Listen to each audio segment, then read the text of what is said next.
le tafasi la fai o se pokalame ua iai le talitonunga, e manino ma matafi se puao, pe a susulu iai ave o le la, matafi e se ai, i le whaasoa whesa ngai, au vantu, au mai, o na manino lea o le nenefu. Le nei tausanga ma le tele o mata upu e tūla i mai, e a fia ai le au nanga ma ngā luenga whaatino i lo tātou atunu. Peta ai e manino ma malamalama, ina ua sa saa whaoti le utu a le whai mea, o whai ngoi nai le nei porukalame o le tā whesila whai. E fia e whaatalo whaatu i le mai moa whaafonga le mamalu o le tātou atunu i le nei fo i tū la. O se whaapoponga le nei o le tātou porukalame o le tā whesila whai. I le vai aso nei, o lea ua maua le awa noa e wheiloa iai, ma le afionga i le ofisa sili o Pūlenga, le afionga i a le ala i sala noa Francis Brown Reubena, o le matanga luenga o puna oa whaale nātura, ma le si o manga. Ia awa foi ia le tuli loa ina o au nanga ma matawhai oi, ale matanga luenga i le tautua ina o le tātou atanu. Whaatalo whaatu lau e fionga le ala i sala noa, ma alo le soifua manuia, ma alo foi le ona sa e tiu te mawhaiva o le nei vai aso. Whaatalo whaatu foi lau e fionga maui a mal tātou pokalame o tāwhisila whai. Whaatalo whaatu foi le mamalo le atunu. Whaiona maua mai le tātou pokalame le nei fo i tū le aso, ia os pokalame tā ua tele, maua nei a wanoa whaauro ia whaalau tele i nai foi, me sila fia le mamalo le atunu e tusai foi ma au nanga lo whaatino ni tānga ruenga. Mahalo whaafitai, ia whaafitai fo i mo le mātou wa wanoa wa maua tātou te wheiloa, i mataltala noa ai, ia awalava ia le tuli loa fo i o wautou au nanga lau matanga luenga le ala i sala noa, ia ola ofisiri mua ta amata maia i le vaenga o se tasi o vaenga o lautou au nanga i pei o le malo si anga whaafowina. O lea e mai ta wina o le tasi lea o poloketi po o ngā luenga o lo whea ngai malau mata ngā luenga i whaapea mai. E te tauna o atu le lua afe lua sifuru lima, ia ua se lau pasene le whao ngā ina o le malo si anga le tātou atunu, pe sao le tūlanga lau fionga. Whaafitai maue mo le whaafisili ia a tonu le toi pose lilo fo i le sila fia fo i le malo le atunu o pe se tasi leo o tātou walafua po o tā whapea na whaatuina i tausanga o tele.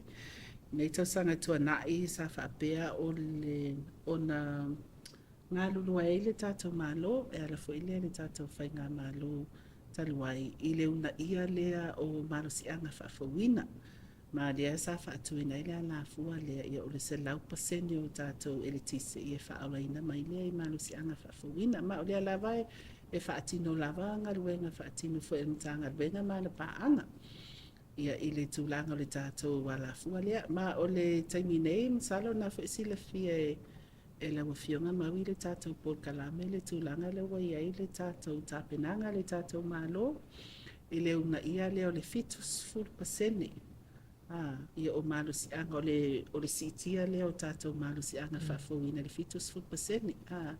Le wei tono le tātou Pathway for the Development of Samoa, ia po le tātou fuafuanga al mamaulo, whata oto nei e le tātou malo. Le o lo una ia, i le ngata mo le vaenga tau ele tisi, aso se vaenga lava. Tau malo si anga whaafawina, le wei ai nei le turi loa po le mtati a fau lea, le o turi loa le tātou mtanga luenga mana paanga. Pe le tātou mtanga luenga o ngā luenga tere malo, ia le fo ia i le tātou whaala potopotongo ele tisi, ia mai isi lava vaenga o lo whaapiona ngā lua whaatasi mai mtanga luenga. Mahalo whaafitai, lau fionga e mawhai ona e sao noa e tau whaamanino, like titi lava, o le ale tā ua le malo si anga whaafowina i lo tātou atunu, o e mesi o le soifua saonga le mu. Whaafitai, ia a tonu e toe a te patau la i lava le manu lauti o le tātou mtanga luenga, e ala lea i ana fuafuanga mo le puipuia ma le whaasawina o le tātou sio manga.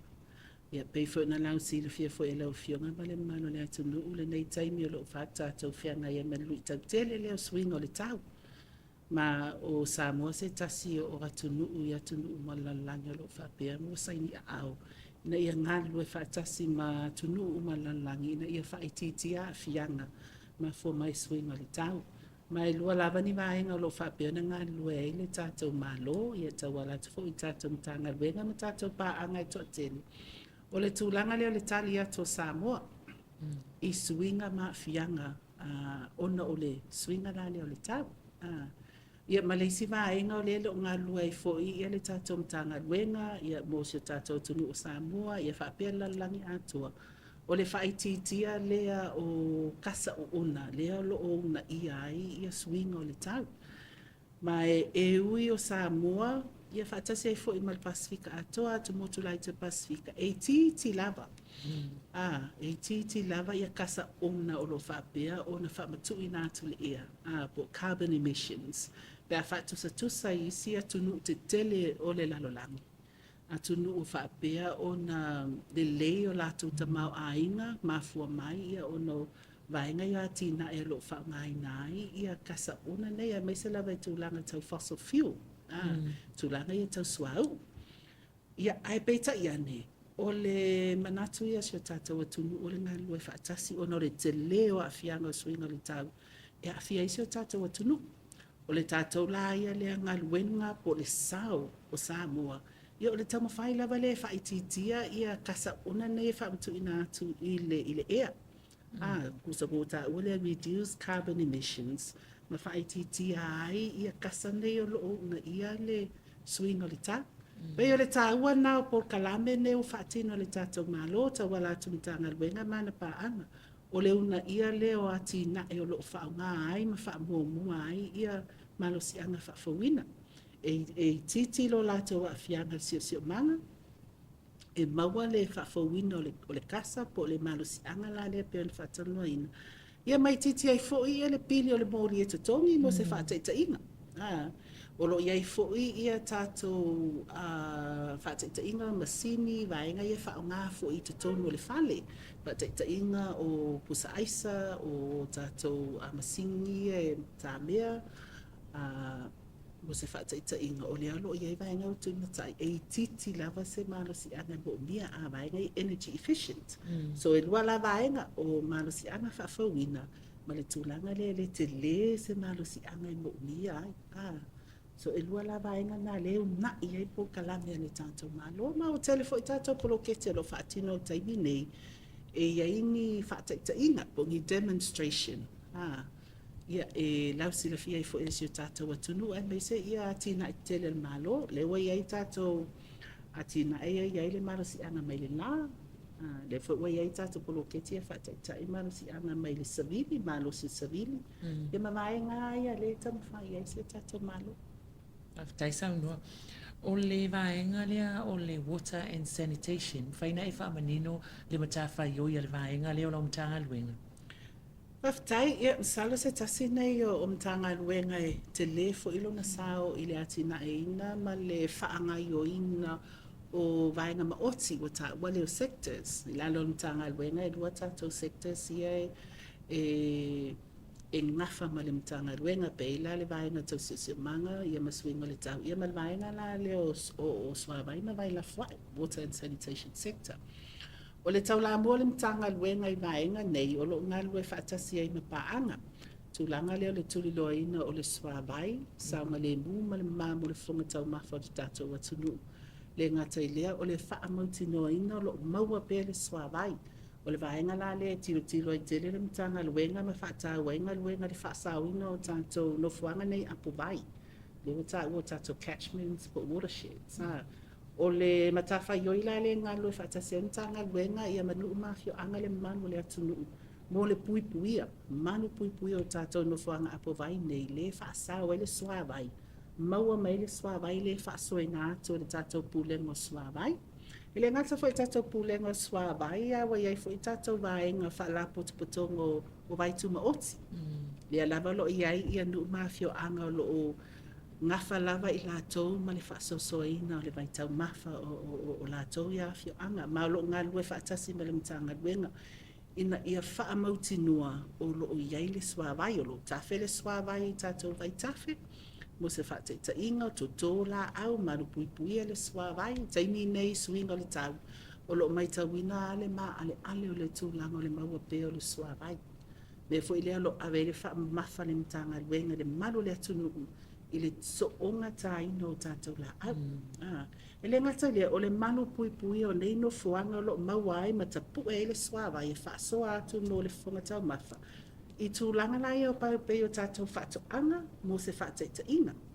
I le whaongaina o waila au. Ma wa iai fo ia nu umawhio anga. Peila iai tātou vaenga ia o waituma oti. Ele o toi whaongaina ia waila au o ona.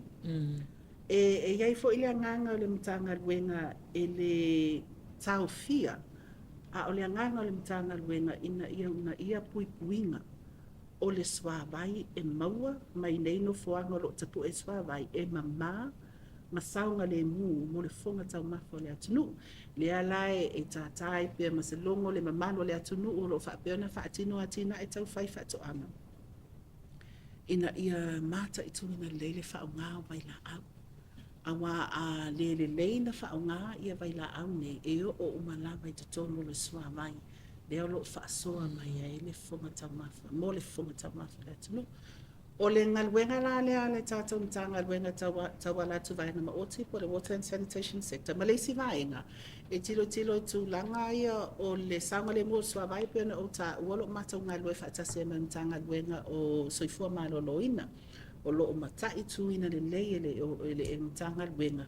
Le saunga le mu ma o la tau fu e whaatino ina ia vaenga ia o suenga po water drinking water tests le iei tātou wala fua po drinking water quality standards I lalo mtanga luenga soifua malolo ina. Ele ngata ilia o vai ia whangu po bottled water. Le fo e ave fo le wha mua le tātou vaenga ma oti nei e tau wala tu mtanga luenga leo soifua malolo ina.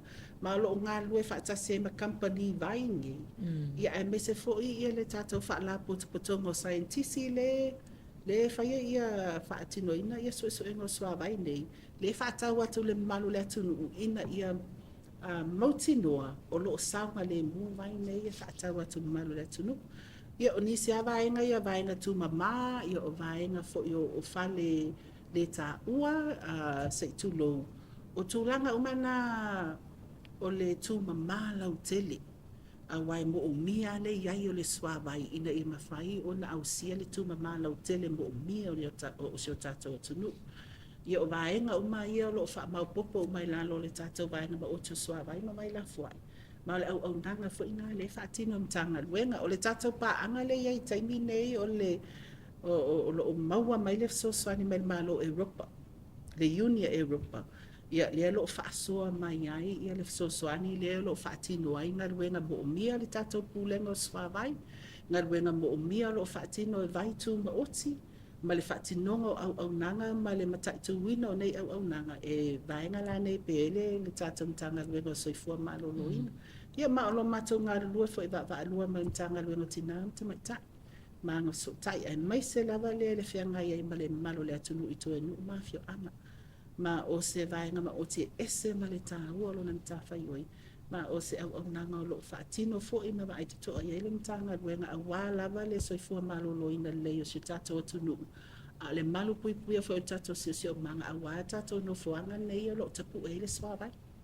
Ma lo whaafitai sau noa wa manino fo ile vaenga. Lau whionga tase e mai vaenga o ele. Wa te loa tasi le mta whai o lau mta ngā luenga. Wa tonu ele leo lo ngafa ma le mta ngā luenga ele waba ai a whaaleanga nuu po ele umia sa o loto. Mwhai ona e wha manino le vaenga ne lau whionga.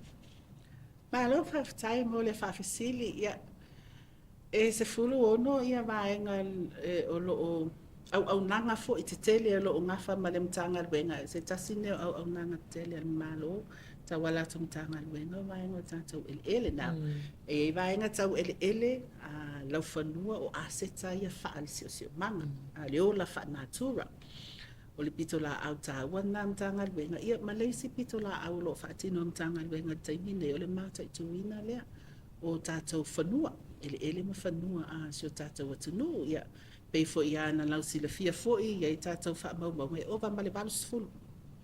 Ova lai titi atua ma le balus fulu pasene o tātou whanua ma lau ele o iai lava le pulenga ali ina whai pule ia pulenga wha ale nuu ia customary land. Vaenga wha matai na tūlanga wha pena. Ia o I titi lava fo ia se pasene o tātou whanua nei o whanua o mia sa loto. Ma lo iai whai tātou whanua lo whapena umia le tātou malo, ia ma whanua lo umia le lotu. ma vaenga umai e lalo tato le stalo whanua. Ia lelo i lalo le mtanga luenga ma o te taitono se tasi o nanga lo lau sila fia i fo ile malo le atunu ono o le fai mai lava le malo le atunu i mtanga luenga i tūlanga lava o whanua nei. Le tūlanga la iei le whaatino nei o lisi o whanua o le malo, le fo i whaatino le mtanga luenga, o lisi o whanua ia whanua tau Samoa, le fo i whaatino le mtanga luenga ma o lo whaatino peanga luenga o le whaalau i loa, ma le lau sila fia le mano le atunu u tūlanga uma o lo iei le tūlafono mo le lisi ina o whanua whaaleanga nu. Ma o le tūlanga fo i leo tilo tilo ai le malo, o le manu pui puia leo o tātou whanua. O le tūlanga lea lau ta oto ai lava ia la fua o le tātou tūlafono.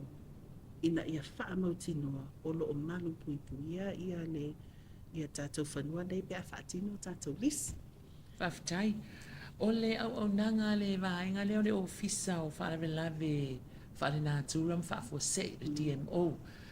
A tupu whaarelave o le ofisa tonu lea nga i e tātou atunu ula o fionga. Ia, i le tātou ofisa leo whaarelave. Ia le tātou Disaster Management Office. Ia o loo iai fo i o se tasi leo matawha i o i tā ua le tātou mtanga luenga ma le na o se pito la au o loo whaatino mtanga luenga o loo mātou ngā lue wa lua e ma le tele o i tūtino le mālo le ngata i leo tātou vaenga tuma ote me se lava i vaenga i tau pisinisi. O le taimi nei i o loo whaatino le tātou ilo ilonga. Ia o loo po o tāpena fo li mtanga luenga le ilo ilonga o tātou tūlafono an mese fo i ia whainga whaabai whaapeana whaatauto. Ma o se tasi o vaenga tele i le matawha i o le mtanga luenga o tātou whaalawelawe ia whaanātura. Le pe tele na afia isi o tātou atunu o e tūlanga o awha, matangi malolosi, o le sisi ilu mo le tau. Ia le whai tātou te mai tauina lawa le taimi nei. Whawhetai le alofa o le tua, o le e mo i lama, ele o afia Samoa i se awha. Le whau o mātu le vai tau o le awha. Le lava o November mai a Aperila. Ile me se fa le sa fa peona afia isi o tātou atunu upe afia Samoa. O ia o le nganga lava na o le whawhetai le tātou tamari. Au tūlanga o tāpenanga mo le puipuinga, ia matulanga i tauna whaatino pe atula i mai se whaalawe whaanatura le ngata i lea o ngai o inga o le tātou response pe o le taimi mo tula i mai le recovery la le o vaenga o ngana i whaafoinga i lano le tātou Disaster Management Office pe o le taimi wa activator i le tātou National Emergency Operations Center ia ele ngata fo i lea le fo i lau sila fia le atunu o le tātou whaamai o le COVID Ia me ia tūlanga ia tātou pandemics le ngata i lea o le tūlanga sa fia i fo i Samoa le misela po epidemics. Ia vaenga ia e ngā lua whaatase matu tino le malo o lo o ngafa ma matafa i nei pe mtanga luenga soifua malu ina malo o whaawau lava mato ngā luenga whai whaatase nei ia ma taimi fo i nei vaenga tau fuafuanga mata i ala ia o lo mato ngā lua whaatase ia wale tasi se vaenga i tūla i meini ni whaalawe Ia whaalawe whaanatua pe tau walatu mtanga luenga mai isi tu ai ngā whaalawe tau soifua maloloina leo tātou titilo i vaenga ia tau teknolosi, cyber security, ia ole tātou mtanga luenga palmia ma kapeneta i tūlanga ia national security, ia o i tū tino tāua umane, tātou first responders, le iai ia le tātou ofisa le fesa, fui mū, ia tātou ofisa li malo malo tamaita ia vaenga umana le mātou te ngā lue whaatasi ina ia tali atu pe atu la i mai se whaalawe Paftai, o le mana e a whela o saunoanga ia le tūlanga leo le tau fio o le tāina o tātou la au ona o le whaasauina o le sua vaima o tātou ele la se tūlanga o i tātou vau matua ai mai se o whaasauina o manulele wapi e tasi le vaenga o le au nanga lau mtanga luenga Aftai ia se vaenga tāua nei o le au nanga le mtanga luenga o le puipuia lea ma le whasa o le ola whaanatura e tātou manu o la au le ngata i lunga le ele ia o le tātou o ngā sami e mese fo i ngata i whale. O le taimi nei o lo o tuli loa le 3 miliona la autoto pe se ala fua le fo fatu mai le tanto malo ina ia I pe le malo le atunu e toi toto la ap ele o toi e pom ele o toi pose lilo le malo le atunu le ta ua o le tato wola fa na to ref so swani la le tau singo ainga mai ele o ia fo se nganga le tanga le ngai fa sa ona fa nga tato la au tau singo tato ainga tau singo soifua malolo ina au le nganga le fa awa o le ngafa tau lima le o le puna o fa na to fa pe ona au mai le tato tamani e tau fo ilan tato taus wa le fa pe na le tato fa lango lango le tato wola fa na to right to lango la au me mo fo I mai le tama a le tato mta fa yoi o le tato tausilea ina ia fa pe na fa awa wa pe tele la po kala me fa sa tanga wenga to to ino la au fa tino fo tele ia no mafio anga fa tau sanga ina balim tanga wenga e atu fa tino ni seminar fa tino po kala me ia pe fa tu fo ini la au e to wai ese fo ila au o le tau ma fai la balim tanga wenga ina ia le to ino la au Samoa mai le fa pe fo ele atu to mani la au Samoa e iai lava vaenga o le ele ma whanua e tala fia ngai ai ia la au ese ia o le pe o le tomai le na le ma whai am sosange ni tanga wenga ma o te ta ua fo ile au ngā fo i o ringa wenga lo whaatino ma le whainga whapa anga ma tanga wenga o whato anga ma whainga whaipa nano e te le lato sao i le 3 miliona le tuli titilo fo ila ila au aina tu langa la ia lane ele fa pe ole ole fa na tu pe no ta wale fa langa langa ia le mal le tu langa le o fonga ta ma fo le tu food security wa ole si na mata upu ole tele na ta bla I mai le sila ta ia malo ole food security ole fonga ta ma fa le malo le tu ele fa pe ala le tu langa na po I tu langa ta ma fa ale tu langa fa le ta ma fa malo loina ia o le food security, ia o le tūlanga o le soifua maloloina, tūlanga o le puna oale, whaale natura, tūlanga o la au, o mea uma nei, e wheso o tai uma. Mai le o sem tawha ioi fo ia e o a pitu tasini tanga luenga whaatino. Mātou te tilo fo I au nanga, ia male sao tāua o lo whaatino isi tātou tanga luenga, ina ia ave tasi le whi au. Wa ia nofo malama tātou tunu ile sota inga o vaenga ni tāua le la. Malo whaftai. Ia man vaenga muli. Ia ole tātou ofisa lea tasi lea vaenga tā ua lautou o nanga lea le salanoa. Ole ofisa o le tau, wai mata I tuina le fesuia inga o le tau. Talua I nei lava po le vai aso le na te au whai unga fo le vai aso na whale tonu mai fo le tau. Ia o matua tele le atunu una vala a watu po le ase tūlanga le tau. O iei se fuafuanga po se wha moe lo fionga e toi si itia le tātou ofisa le iso na tūlanga po ilea saonga le mōma ma mau ese malangata I whale. Whaftai mana, ia te whasili. Ia e tā ua tele fo ia mātou le soifua ma le malu pui o soifua o tātou tamawhanau. O lo whaapea o na whaingaluenga fo ili nei au nanga tāua. Ma vaenga o manei o swing o le tau, e mo I ele o tūla I maini wha a o tūlanga I o tā ua severe weather events. O tūlanga lo wa le tau, ia le au tātou vaai atu e tūla I mai pea. O le vaai mamau ni tanga luenga ia lea ko uma fo ina whaatunu ma le fio mai le li minsta le wa iei fo fuanga. Le fo wa iei tātou paanga.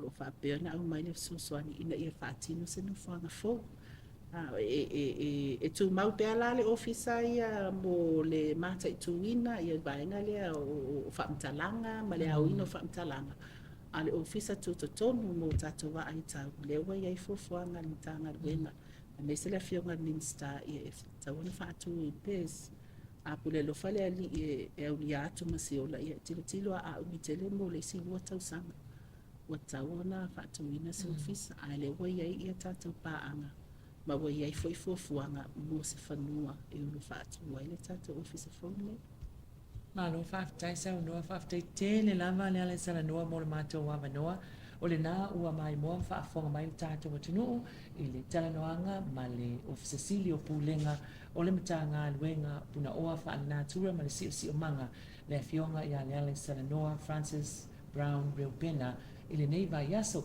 ma ua se isi whaapoponga o le tātou porkalame o le tāwhisi le whai i le vai aso fō. Ai mo le taimi nei ia whaasoi fua ia.